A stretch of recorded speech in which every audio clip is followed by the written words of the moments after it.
To get the inputs about astrology, kindly like the channel, subscribe it, and share with your friends.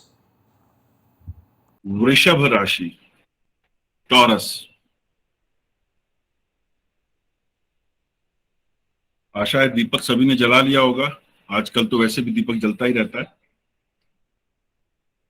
Shubham करोति कल्याणम आरोग्यम धन संपदाम शत्रुबुद्धि विनाशाय दीपज्योतिर्नमोस्तुते। दीपज्योति परब्रह्म दीपज्योति जनार्दन दीपो हरतु मे पापम दीपज्योतिर्नमोस्तुते।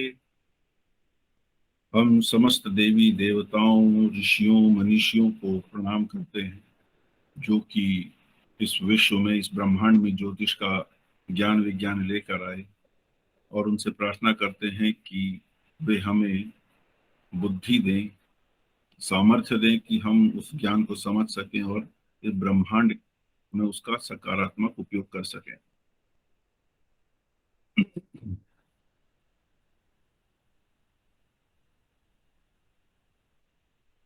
वृषभ, काल पुरुष की कुंडली की दूसरी राशि।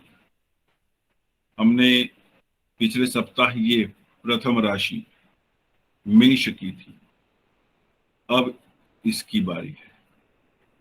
ये है उत्तर भारतीय कुंडली का खाका और ये है दक्षिण भारतीय। दक्षिण भारतीय में मेष राशि यहां से आरंभ होती है, ये वृषभ।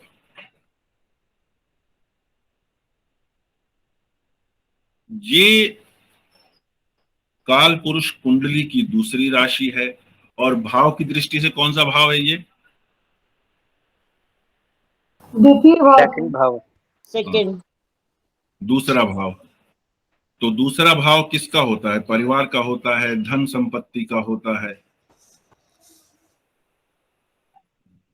जो घर में जो शिक्षा मिलती है उसका होता है, संस्कारों की शिक्षा का ये घर होता है।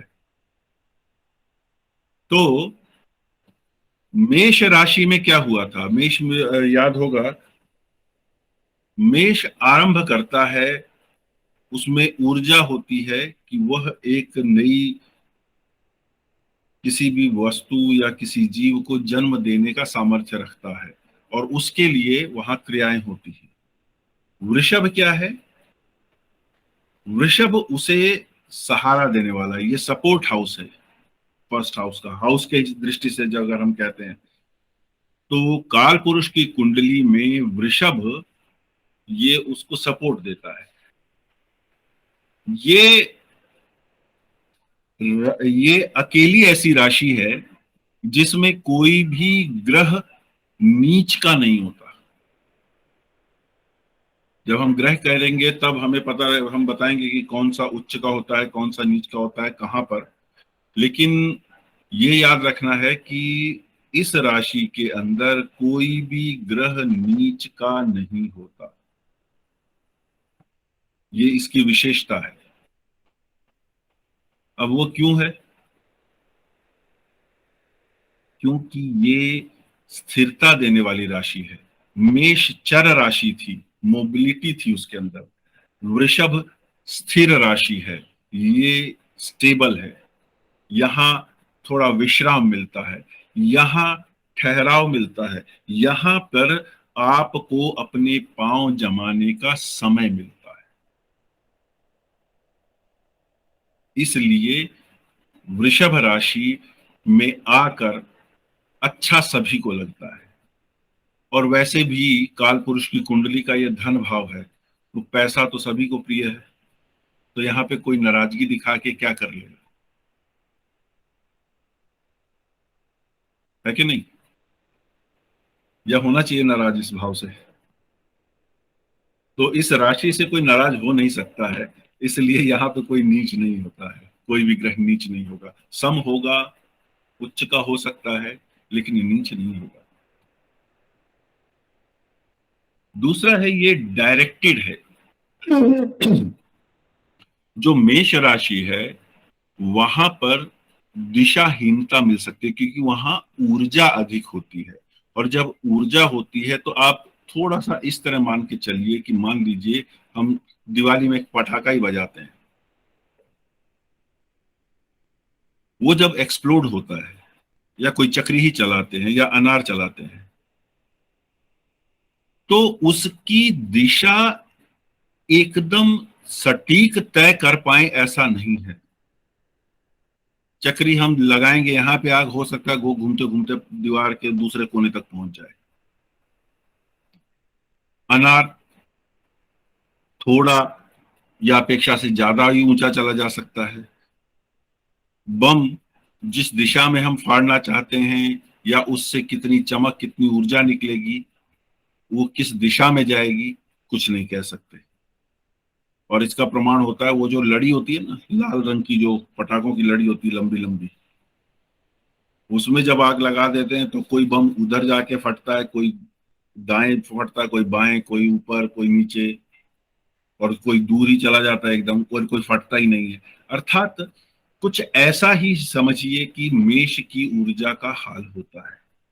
लेकिन जब वृषभ राशि की हम बात करते हैं तो यहाँ पे वो जो ऊर्जा है उसकी एक दिशा निर्धारित हो जाती है। इसीलिए मेष में क्या था, बेचैनी थी, रेस्टलेसनेस है। वृषभ में आकर वो रेस्टलेसनेस खत्म हो जाती है। ये डायरेक्टेड क्यों है? क्योंकि ये पर्पसफुल है।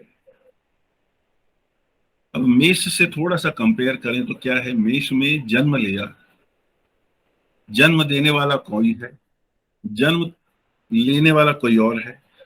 जिसने जन्म लिया, हम अगर एक किसी भी जीव का ले लें, तो जन्म देने के बाद माँ की स्थिति और बच्चे की स्थिति, दोनों की स्थिति क्या होती है? दोनों ही किसी तीसरे पर निर्भर होते हैं। ऐसा नहीं कि वो तुरंत, माँ तुरंत बच्चे का ख्याल रख पाए, ऐसा भी स्थिति नहीं होती है। जन्म देने की ऊर्जा है उसमें, लेकिन उसमें कहीं ना कहीं एक डिसअरे है। डिसऑर्डर तो नहीं मैं कहूंगा, वो डिसअरे है। लेकिन जब वृषभ हो जाता है, ये फैमिली है, ये उसकी दादी है, उसकी बुआ हो सकती है, ये उसकी कोई नानी हो सकती है। तो जिसने जन्म लिया मेष, उसको सपोर्ट किसने किया? वृषभ ने। हॉस्पिटल की नर्स हो सकती है। कहने का अर्थ यह है कि उस गिवन फ्रेम ऑफ रेफरेंस में जो भी सपोर्ट करने वाला है वो वृषभ हो जाता है। तो वृषभ राशि क्या है? वृषभ राशि पर्पस के साथ होती है। कौन रहेगा, कौन क्या करेगा, ये सब वृषभ राशि में निर्धारित अधिक होता है। और एक और विशेषता है, ये स्थिर राशि है, स्लो है। लेकिन जितनी भी स्थिर राशियां हैं, चर, स्थिर, द्विस्वभाव, चार स्थिर राशियां हैं, चार चर राशियां हैं और चार द्विस्वभाव राशियां हैं।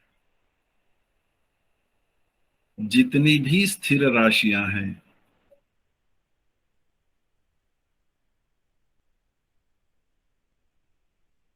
उनमें सबसे स्थिर, सबसे धीमी राशि वृषभ है।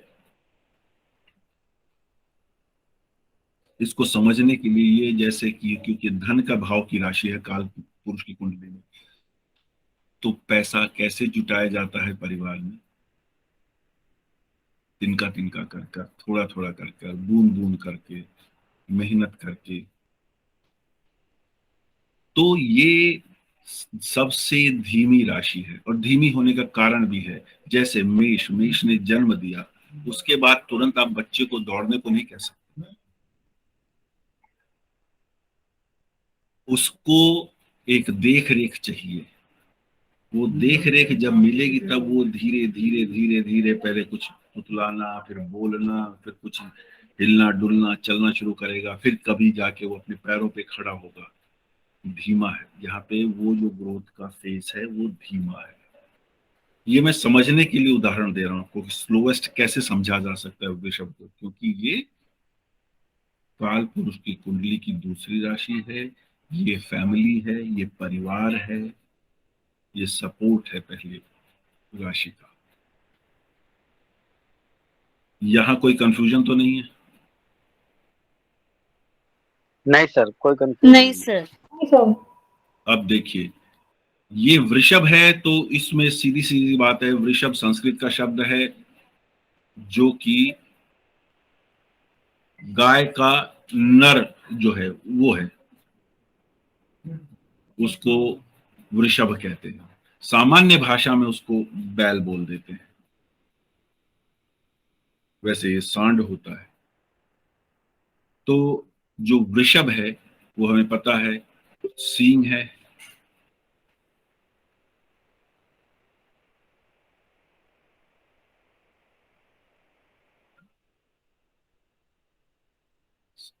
हमें मालूम है ये सींग है, और बाकी उसका सिर है। यही सिंबलाइज होता है इस तरह, ये एक सर्कल और फिर ये एक आर्क, ये दोनों आर्क, ये सींग है और ये एक सर्कल। अब ये जो सिंबोलिज्म है ये बहुत क्लियर है, इसमें कुछ ज्यादा समझाने वाली बात नहीं है। लेकिन इसमें एक चीज है, ये क्या दिखाता है, ये एक सिस्टम को दिखाता है। ये जो सर्कल है, सर्कल अपने आप में एक सिस्टम को दिखाता है, और ये जो दोनों सींग हैं ये इस सिस्टम की एक्सटर्नल मैनिफेस्टेशन है। यहाँ पे एक इच्छा आती है कुछ करने की, कुछ बनने की, कुछ निर्माण करने की, जिसे यहाँ पे पर्पसफुल कहा गया है। ये उसको सिंबलाइज करता है, और इसका उपयोग, ये अगर हम यहाँ पे बैल की दृष्टि से देखें तो बैल इसका सींगों का उपयोग हमेशा नहीं करता है। इसका उपयोग बहुत कम स्थितियों में उसको करना होता है, अन्यथा वो शांत ही रहता है जब तक कि उसे एक सीमा तक क्रोधित न कर दिया जाए।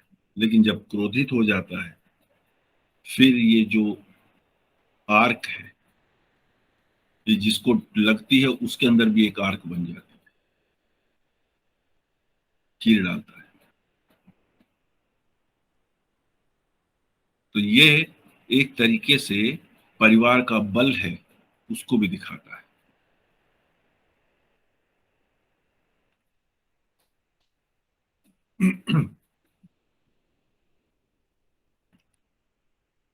वृषभ के बारे में क्या कहा गया है? वृषभ का कॉम्प्लेक्शन व्हाइट है, ये सफेद रंग का है। शुक्र इसका स्वामी है, वीनस। चतुष्पद है, लंबा है। चतुष्पद 4 पांव वाला, जो बैल है उसके 4 पांव होते हैं। It has strength in night, ये भी एक विशेषता है। It resides in the south, इसकी जो दिशा है वो है दक्षिण। इट रिप्रेजेंट्स विलेजेस, गांव का प्रतिनिधित्व करता है। अब ये नोट करने वाली चीजें हैं कि अगर कोई कहानी कही जा रही है कि एक गांव था, तो आप इमेजिन कर सकते हैं कि ये वृषभ राशि से संबंधित हो सकता है। अभी जब सारी राशियां कर लेंगे तो आप ज्यादा अच्छी स्थिति में होंगे इस चीज को कंक्लूड करने के लिए। लेकिन इसका अर्थ है, और विलेज का अर्थ केवल यह नहीं कि गांव है, हर वो परिवेश, हर वो एनवायरमेंट जहां पे आप अपनी ओल्ड ट्रेडिशन को मेंटेन कर रहे हैं, वो भी कनेक्ट हो जाती है वृषभ से। इट्स अ बिजनेसमैन, ये वैश्यों की राशि है। मेष राशि किसकी थी? क्षत्रिय की। अब ये भी बताता है कि ये डायरेक्टेड या पर्पसफुल कैसे होता है। जो बिजनेसमैन है वो कोई भी बातचीत, कोई भी कार्य बिना लाभ हानि के सोचे नहीं करेगा। और जहां उसको धन का लाभ हो रहा होगा तो दो बातें सुन भी लेगा। बिना पर्पस के वो कुछ नहीं करता। और क्योंकि बिजनेसमैन है, वैश्य है, तो लाभ उसके दिमाग में हमेशा रहेगा। अर्थी साइन पृथ्वी तत्व है। मेष राशि अग्नि तत्व की राशि थी, ये पृथ्वी तत्व की। अब देखिए, पृथ्वी तत्व ही वो तत्व है जो सबको सपोर्ट करता है, चाहे वृक्ष है, चाहे जीव जंतु है, चाहे वो किसी पक्षी का पेड़ पे घोंसला है, चाहे वो व्यक्ति का अपना मकान है। पृथ्वी तत्व पर ही वो स्थिर हो सकता है, बन सकता है।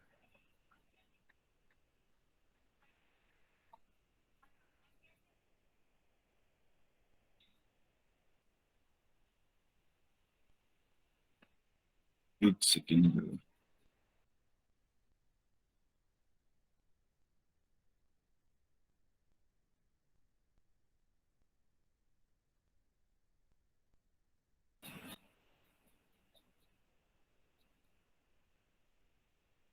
स्क्रीन दिखाई दे रही है? जी सर। Yes sir. वृषभ राइजेस विद इट्स बैक, अर्थात ये पृष्ठोदय राशि है। ये पृष्ठोदय राशि है। और अगर इसको थोड़ा सा और समझना है याद रखने की दृष्टि से, तो तस्वीरों में देखा होगा कि जब ये बैल आक्रामक होता है तो इसका जो सर है वो नीचे की तरफ रहेगा, सींग आगे की तरफ होंगे, और जो इसकी जो पीठ है और पीछे वाले पांव है वो ऊपर उठे हुए होते हैं। ये वो सिंबोलिज्म है, पृष्ठोदय, पीछे से उठा होना एक चीज। दूसरा अर्थ इसका ये होता है कि इसका प्रभाव बाद में आता है, ज्यादा दिखता है। अर्थात क्या हुआ, अगर इसको एक इंडिकेशन समझें तो जैसे जैसे डिग्री इसकी बढ़ती जाएगी इसका प्रभाव बढ़ता जाएगा। हाँ, वो कितने तक होगा वो एक अलग विषय है, पर इसको समझा जा सकता है कि जैसे एक लड़ता हुआ बैल आपको पीछे से उठाए हुआ दिखाई देता है, उसी तरह ये पृष्ठोदय राशि का प्रभाव भी होता है कि जैसे जैसे बढ़ते गए आगे जाएंगे वैसे वैसे प्रभाव बढ़ेगा। इसको एक और तरीके से समझिए कि आज मैंने कमाना शुरू किया है, मेरी बचत इतनी है और समय के साथ मेरे घर में जो वेल्थ है वो बढ़ती जाती है। जैसे जैसे समय बढ़ेगा वो बढ़ेगी। ये सिंबोलिज्म है इस राशि का, पृष्ठोदय। तो अलग अलग डायमेंशंस बताई है मैंने। इसको बहुत एकदम लिटरली नहीं लेना है, इसके सेंस को समझना है। इंग्लिश में ये टॉरस है, संस्कृत में वृषभ है, पृथ्वी तत्व है, पणफर है ये भाव। शुक्र इसका स्वामी है, दिशा दक्षिण है, रंग सफेद है, इवन साइन है, सम राशि है, 2 नंबर है, मूवेबिलिटी फिक्स्ड साइन है, स्थिर राशि है। जो जानवर है इससे संबंधित है वो है बुल, वृषभ। वर्ण वैश्य है, बिजनेसमैन है ये। बॉडी पार्ट, अब देखिए बॉडी पार्ट इससे कैसे जुड़ जा रहे हैं, यही दूसरे भाव से भी जुड़े हुए हैं और यही दूसरी राशि से भी, क्योंकि काल पुरुष की कुंडली की ये दूसरी राशि है। तो मुंह, जीभ, आंखें, नाक, गला, है ना। ये याद है कि दूसरे भाव में पुरुष की कौन सी आंख होती है और स्त्री की कौन सी आंख होती है, और 12वें भाव में पुरुष की कौन सी आंख और स्त्री की कौन सी आंख होती है। ये मेल का राइट और लेडीज का फीमेल का लेफ्ट। जो भी है, बाकी सब लोग भी चेक कर लें अपनी क्लासेस में जो उन्होंने नोट्स बनाए हैं या जो उनको याद है। तो अब यहाँ पे आपको संबंध दिखना शुरू हो रहा है। ये एक लिंकेज है कि सेकंड हाउस और सेकंड साइन काल पुरुष की कुंडली कैसे सिग्निफाई कर रहे हैं। तो relative Thank you for watching Jyotishipedia. If you like my videos on astrology and related fields and wish to receive these regularly, then please consider supporting this channel by donating at 989690439 at YBL through UPI. You may also scan the QR code given here and make the payments directly. Thank you. निरंतर ज्योतिष संबंधी जानकारी पाने के लिए इस channel को like करें, सब्सक्राइब करें और शेयर भी करें।